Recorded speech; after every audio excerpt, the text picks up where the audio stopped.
Mr. President, 10 million. Between official U.S. Customs and Border Protection encounters and known gotaways, there have been roughly 10 million migrant encounters at our southern border during the Biden-Harris administration.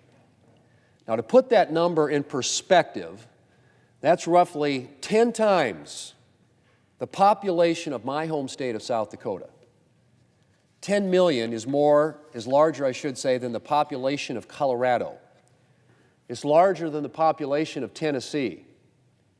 It's larger than the population of Maryland, of Massachusetts, of Indiana. And I could keep going. 10 million is larger than the population of the vast majority of U.S. states. Mr. President, needless to say, a crisis of this size has had consequences. Shelters have been overwhelmed. Border cities have been overwhelmed. Blue cities far from the border have been overwhelmed. Border Patrol agents are exhausted, as their chief noted in an interview last week. And I haven't even mentioned the national security implications. There is no question that the chaos at our southern border represents a serious security risk for our country. And you don't have to take my word for it.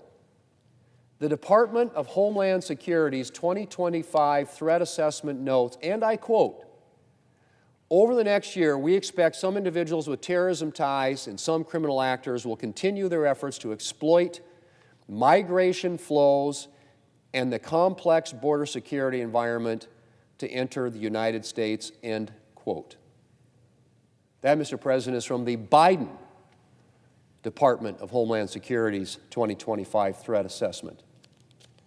The June arrest of 8 Tajikistan nationals with suspected ties to ISIS who had illegally entered the country, as well as the identification of more than 400 migrants who used an ISIS-affiliated smuggling network to enter the United States, are just two examples of the kind of threats that we face.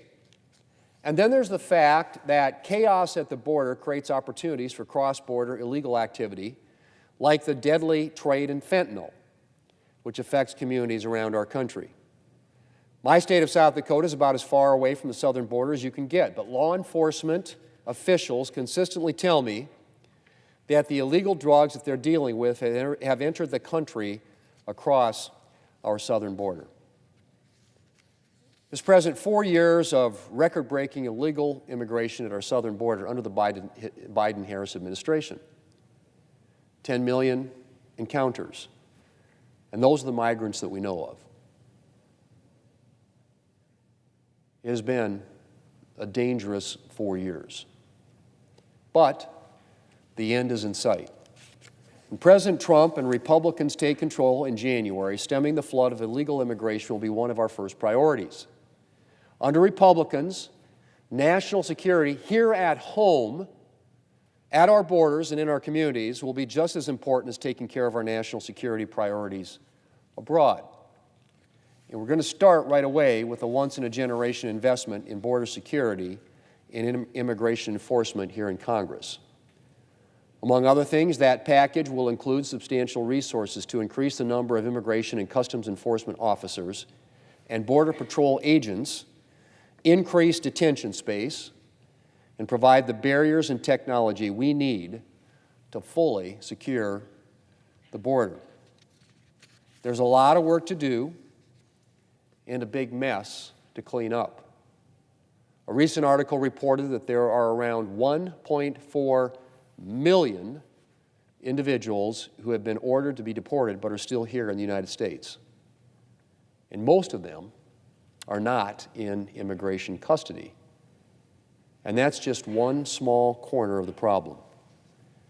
As I said, we have a lot of work to do. But Republicans are committed, for the sake of our national security and for the sake of our rule of law. 4 years of record-breaking illegal immigration, Mr. President, but the end is in sight. Mr. President, I yield the floor.